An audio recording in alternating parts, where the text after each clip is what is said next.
The next popular element of centripetal force and centripetal acceleration and circular motion is what we call a gravitron problem, for lack of a better term. It's when something is spinning around in a circle very fast, and if you've ever been on one of these gravitron rides, what often happens is the boards slide up and will hold you against the wall. So after it gets to that point, we're going to analyze what's happening. So imagine, if you will, there's no floor with these riders, and instead they're just being held on against the wall, and their feet are dangling in the air. And if you've been on these rides, you know exactly what we're talking about. If you haven't, you're going to have to either imagine, or maybe you can Google this ride in action and see a video of it. But if we drew a free body diagram for someone who is being held against the wall by a spinning gravitron, it would look something like this, where uh, we have the force of friction between the person's back and the wall acting upwards. Okay, force of friction acting upwards. They still have their force weight acting downwards towards the center of the earth. Okay, force weight is still acting downwards. And the center seeking force in this case is now the force normal.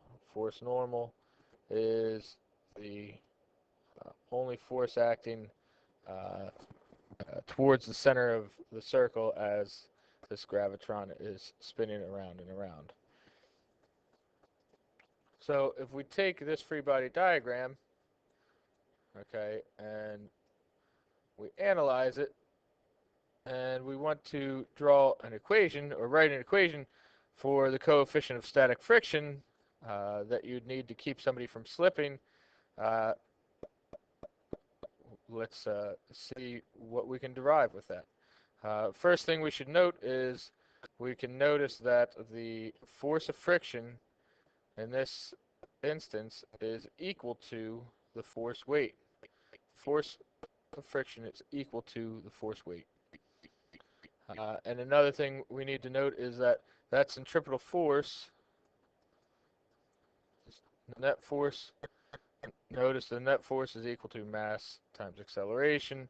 And if we want to know what the centripetal force is, or the net centripetal force, we know that the only force that's center seeking is the force normal. So the centripetal force is the force normal, which is equal to mass times centripetal acceleration, which is equal to v squared over r. So we have a situation where force normal is equal to mass times the velocity, the velocity of the gravitron over the radius, excuse me, the velocity squared over the radius. So why do we bring that up? Because then we can put this stuff into our equation over here. And how do we do that? We know that the force of friction is equal to coefficient of friction times force normal. Force of friction is equal to the coefficient of friction times force normal. And it's static because the person's not slipping off the wall. And that's equal to the force weight. And we all know that force weight is equal to mass times gravity. So the coefficient of static friction is equal to force normal. Coefficient of static friction times force normal is equal to mg. And what does force normal equal? mv squared over r. So the coefficient of static friction times the force normal, which is this, so times mass times radius, excuse me, mass times velocity squared over the radius is equal to mg. And in this scenario, we can see that mass is going to cancel out.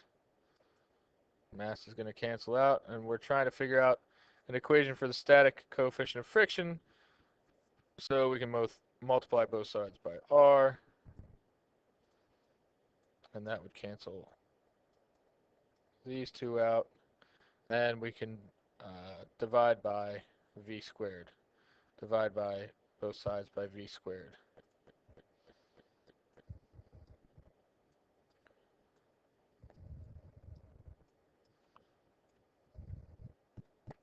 And that would cancel this out. So we're left with the static coefficient of friction